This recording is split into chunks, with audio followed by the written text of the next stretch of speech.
So isa sa mga main attractions sila dito sa farm is yung kanilang mga magagandang barns, syempre yung kanilang mga alagang hayop, and syempre nakahirit tayo ng isang pwedeng mailuto. So we have here yung ating lamb. We will be doing braised lamb dish. When you're braising, of course, kailangan mo ng oil to sear yung ating meat. And for that, I will be rendering yung ating bacon for the bacon fat na lumabas. But this is optional. If you don't want to use pork in your dish, you can definitely opt to use any other oil na ginagamit nyo for cooking. I would personally suggest using coconut or olive oil kung meron kayong access. We will be rendering yung fat ng ating bacon on cold pot. Okay? So mas maganda kasi mas lalabas yung mantika nito tsaka katas nito if we will be starting sa malamig na pan. So habang nire-render natin yung taba ng ating bacon, i-cut lang natin into portions yung ating leg ng lamb. So yan na, lumabas na yung oil ng ating bacon. So we'll be just adding yung ating tomatoes, carrots, onions, and yung ating celery.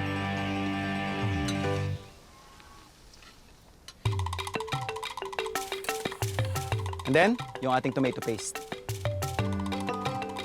So habang nagsasama-sama yung ating miripwa at yung tomatoes natin and tomato paste, ilalagay na natin yung ating meat together with our rosemary.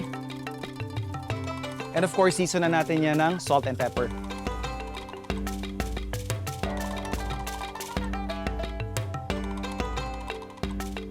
So okay na ako dun sa medyo browning na nangyari dun sa ating meat together with the aromatics and miripwa na nilagay natin. It's time to add yung ating red wine.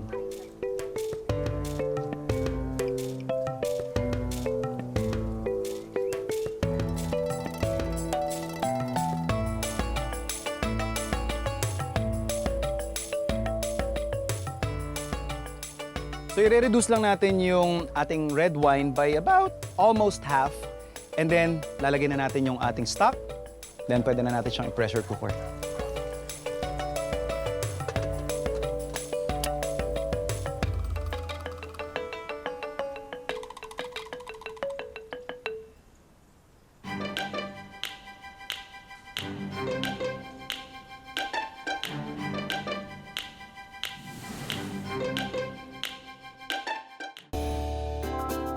So yung ating lamb stew kanina, marami pa tayong natirang karne.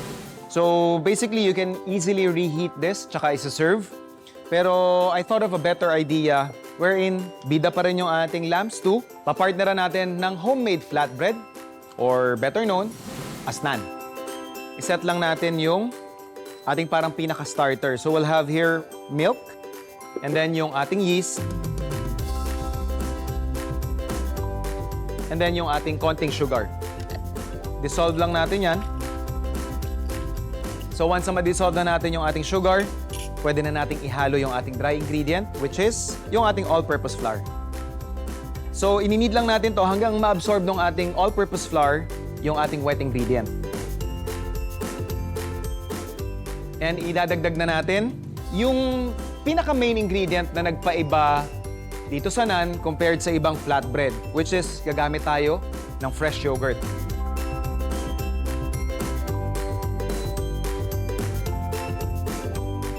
So once na makuha na natin yung hindi na dumidikit na consistency ng ating dough, hindi rin siya sobrang dry, we'll just have to let it rest hanggang mag-proof siya, and then pwede na nating i-form, diretso na natin na luto.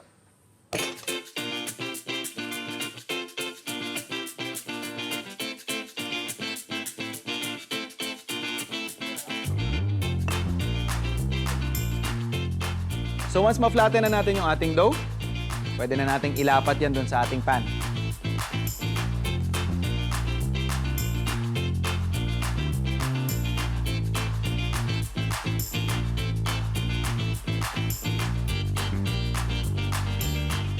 Siyempre, meron tayong protein, yung ating leftover nga na lamb stew. Meron din tayong starch component, which is yung ating homemade naan. And siyempre, hindi mawawala yung ating homemade sauce na winner na winner. Gagawa tayo ng tzatziki. Meron itong lemon juice. Nilagyan ko na rin ng lemon zest. And meron itong grated or chopped cucumber. Pwede ka rin maglagay dito ng garlic. And typically, you would use fresh dill as na parang pinaka magli-lift ng flavor nito. But since wala tayong makuha nun, we could always use something that would go along with our lamb, which is yung ating mint. So we're just gonna combine everything and then adjust lang natin yung seasoning ng konting salt and pepper. Pwede na tayo mag-serve.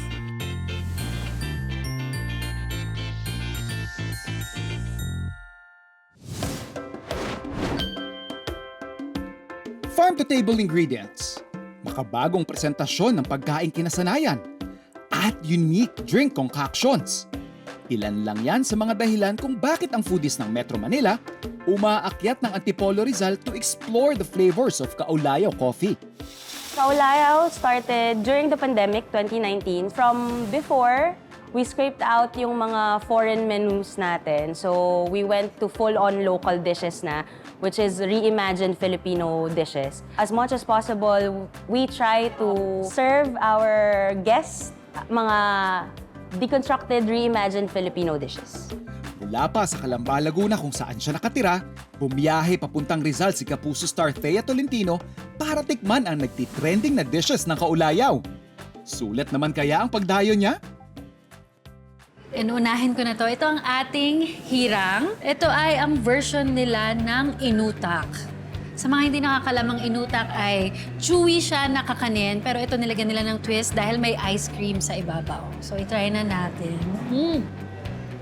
Ang sarap ng combination ng fresh galing sa kusina yung inutak. So, medyo mainit pa siya and yung ice cream. And meron pa tayong isang in-order, ang Alcalde Suman.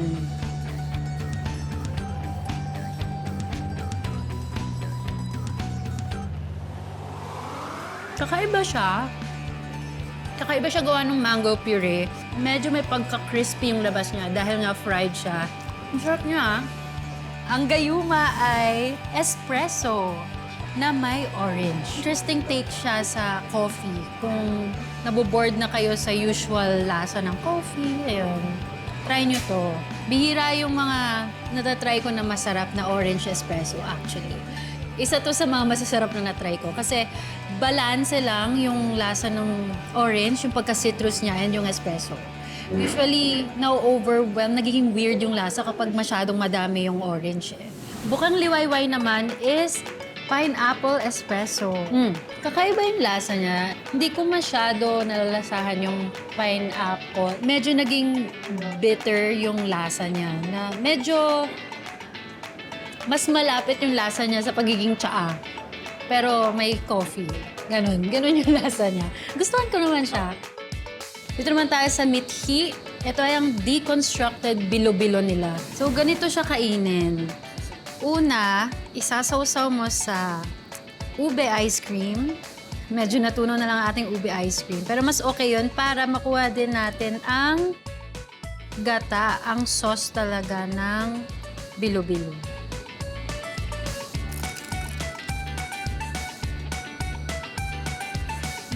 Sarap. Sarap. May langka siya sa loob. Actually, hindi ako fan ng bilo-bilo. Pero kung ganito yung bilo-bilo, kakain ako ng bilo-bilo. Sakto lang yung pagiging chewy niya and hindi siya mahirap kainin. Itong tala ay dragon fruit with lemonade. Sobrang gusto ko siya. So far, ito yung favorite ko kasi lately, into refreshing drinks ako. Sobrang natuwa ako kasi kakaiba yung dessert nila, tsaka yung take nila dun sa mga drinks. And hindi nga ako masyado kumakain ng kakanin, pero yung presentation kasi nila kung paano nila ginawa yung mga kakanin nila, nainganyo ako na itry yung kakanin. We started po with the vision and mission talaga to help local farmers. Nag-employ tayo ng mga members of the 4Ps. Tapos ngayon, meron tayong mga mommies sa kusina na ang challenge ay they cannot bring their kids to school. So kahit papano nag-create ng program si Kaulayaw wherein we give them financial support. Ang mga nakakatakam na dishes on screen, masarap nga lang ba sa unang tingin? Yan ang challenge namin sa ating mga Kapuso stars as they recreate online recipes. For your page in social media and for your plate. Hello mga ka-food Explorer, this is Liana May at ngayon magluluto tayo ng dish na nakita ko sa internet at perfecto sa mga seafood lovers katulad ko. Meron tayong sibuyas, bawang, sili, tomato paste at ito yung mga seasoning. So, let's start! Di talaga ako magaling talaga mag-cut ng mga ganito, pero go! Hindi naman kasama masyadong mahilig sa manghang, so konti lang. So, yeah. So, meron tayong pinakulong tubig. Ilalagay na lang natin yung crab para mas mabilis siyang maluto. So, ilalagay na natin yung crab. So, dahan-dahan lang. Uy! Sorry! Gumalaw siya, wait. Wait. Wait.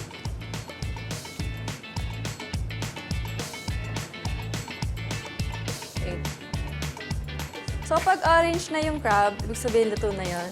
And check natin. Wow, orange na siya. So, luto na siya. Ayan. So, ibahin natin siya sa gitna para kapag kinain natin siya, mas madali siyang matanggal. So, after nyan, gagawin natin yung sauce. First, maglalagay tayo ng oil. Then, igigisa natin yung sibuyas tsaka yung bawang. So, lagyan na natin yung butter.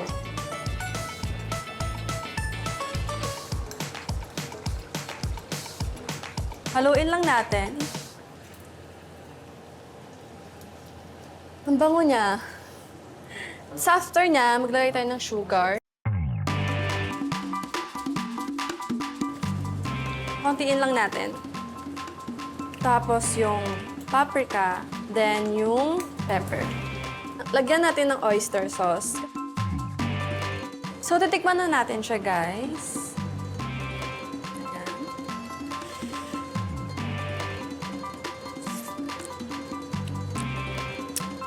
Alam nyo, guys, kung gusto nyo ng manghang, pwede nyo siyang ihalo. Pero kung hindi, pwede nyo naman siyang ilagay sa top para may design, di ba? So ako, gusto ko siyang ilagay. So,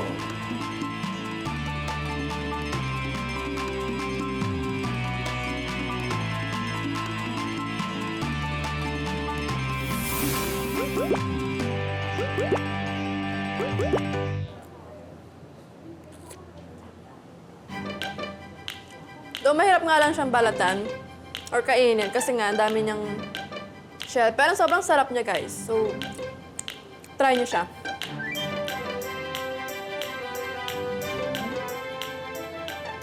Mga food explorer, madali lang siyang gawin. Kung kaya ko nga gawin, for sure, kaya niyo din gawin sa bahay niyo.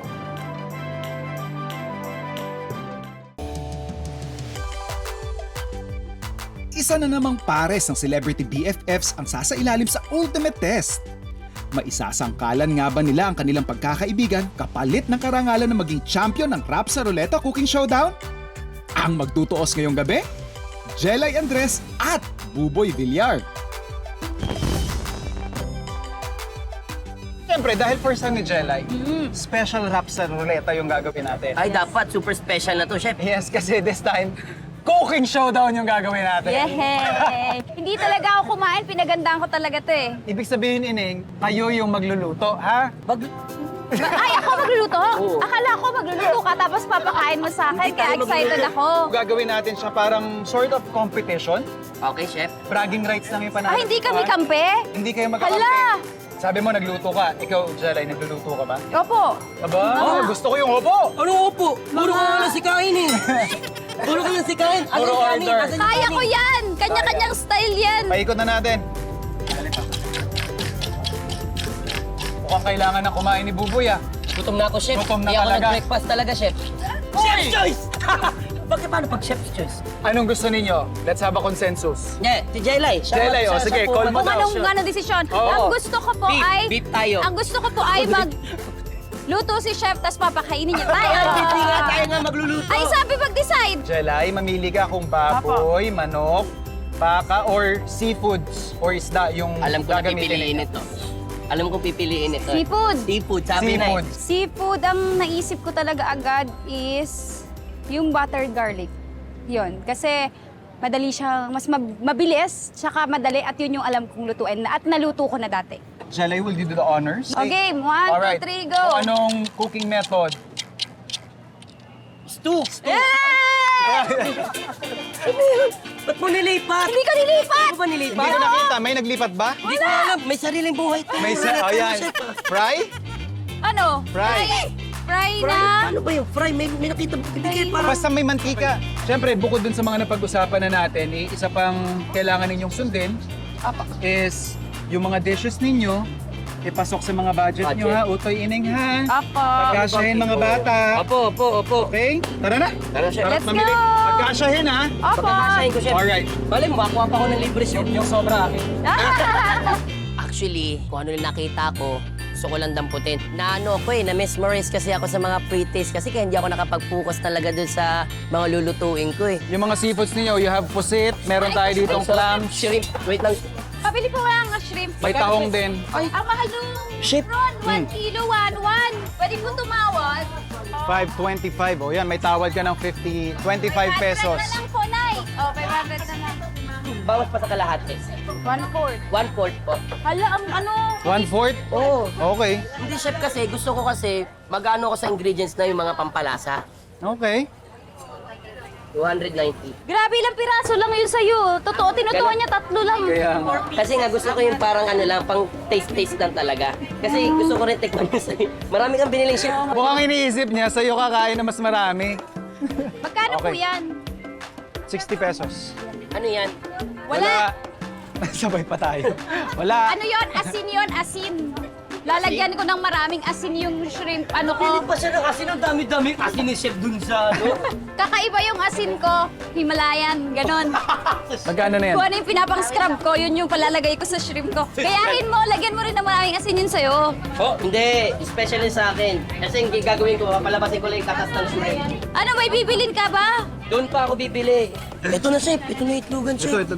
Itlog na maalat. Oh. Pero chef, gusto ko kasi, pag nakita ni Jayla yung itlog, akala niya lang, normal na itlog. Okay. So gusto ko bilhin yung puti. O pwede, yung Diba? walang kulay na Yes. pula, no? Sige. Tatanong ko, gusto ko kasi yung sa, ano yung mamantika-mantika, chef. Ayun, may sample. Kanina, pinaikot ni Jelay at Buboy ang crab sa ruleta. At ang napagkasunduan nilang lutuin ay sugpo. Matapos ang kanilang dibdibang pakipagtawaran sa mga tindera, ano-ano na nga ba ang mga napamili nila? Yes! Review lang natin yung mga ingredients natin, ha? Okay. Kamusta naman? Let's just check kung kumpleto kayo. Jelay, ano sa'yo? Meron po tayong butter, Okay. meron tayong onion at garlic, Okay? meron tayong dahon to ng onion, di ba? Yes, ma'am. Spring Hindi mo onion. alam kung ano yung binili mo? Spring onion, alam ko. Kino-confirm ko lang, baka hindi alam ni Chef. Baka malito? Merong pa? Ano paminta, may asin po tayo. Okay. At syempre ang ating prawn. Meron akong garlic na, no? Wala siya nito. Ayan po. Meron din po akong soda. Galing. Lalagay natin dito sa ating prawn para makremate na siya. Hindi! Hindi! Marinate! Marinate! Hindi! Iba yun! Ano yan? Kailangan ibang ingredients i-cremate sa'yo na. mo siya. Kapag yung ingredients mo. I-cremate mo siya para malasa. O, sige. Yun, migrate po pala. I-migrate Ano natin. migrate? Ano migrate? Iba yung migrate pag galing ka ibang bansa tapos Ay, pinatapong ka, migrate. Sige, Okay, soda okay. po, soda, para ma-migrate natin. Yan. Para sa kanyang shrimp recipe, pasok sa kanyang 1,000 peso budget si Jelay dahil inabot ng 923 pesos ang kanyang ingredients. Ito naman po ay kung ano lang po makikita natin sa ating mga kusina. Pero syempre, gusto ko, nagtitipid lang din ako at nagtitiwala ako sa sarap ng hipon na nakuha ko kay ate. Dami. So, meron ako dito, Daming- of course, butter. And meron ako oil. There's soy sauce. At syempre, ano sabi mo dito kanina? Balot. Hindi to balot. Ano? Ito ay isang itlog, Itlog, na puti. maalat. Pero, Oh, alam itlog ko, maalat. check ko lang kung alam mo. Itlog na puti, pero maalat siya. Okay. Kaya may twist yung ano ko lulutuin. Alright. Of course, di mawawala. Siyempre, may sute, di ba? So, ito, meron pa tayong wangba at meron tayong sibuyas. At siyempre, ang Tinipid. tinipid ko na hipon. Kasi Samantala, si Buboy na kinarir ang pagtitipid ay gumastos lamang ng 606 pesos para sa shrimp dish niya. Ikaw, umuwi ka na kasama ng 4 na pirasong hipon mo na tinipid-tipid mo. oo nga ako, masabi ko lang naman sa'yo, dapat lang naman talagang sarapan mo yung luto mo. Kasi ako rin yung kakain. Kaya. Okay. Sige, game. Ready! Chef! Go! Okay. O, unahin natin yung bawang. O, kita mo, guys. Kita mo ha. Ako, professional ako magluto kasi unang-una kong bubuksan ay yung kalan. O bakit? Sige, masusunog yan. Kailangan tansyado mo. Ay, Kasi maghihiwa pa ako eh. Tutulungan kita paano? Tutulungan kita paano? Paano? Ganito ah. Pwede mo naman kasi itabi to. Gawin mo kasi ito. Ito katulad yan. Hindi, mahirap yung balatan eh. Ang gagawin mo. Dudurugan. Alam ko yung style mo. Mauturuan doon ka. Hindi! Tingnan mo yun! Tingnan mo yun! Hey! Sino yan? Relax muna dyan. Yan, okay na. Basta't ganun ang gawin mo. 5 na yung shrimp niya dito. Hala, nanguha ka ng shrimp. Uy, huwag ka magbintang-bintang. Hindi mo nakita. Hala. Wala ka nakita. Kailan mo balak ilagay yung salted egg mo? Siguro siya pag nilagay ko na ito, chef. Okay. Pagluluto ko naman ay nag-enjoy ako. Ang pinaka na-pressure lang ako kung paano ko pipigilan talaga yung pawis ko. First time ko na magluto sa public. Nakaka-pressure kasi pinapanood ko na maraming tao. Di ko alam kung tama pa ba yung ginagawa ko. Pinaka-challenging, yung nagluluto ka, tapos nandun si chef sa nanonood. Yun, kasi nagluluto ako, nakakapagluto ako, pero hindi siya yung proper way. Hindi ko alam kung tama ba to o mali to. So parang nakakaba na, ay, nanonood siya sa akin, alam niya kung ano yung mali. Tapos tumitingin siya sa video, parang iiling siya pag may mali. Dahan-dahan yung tattoo mo. Mapapasok.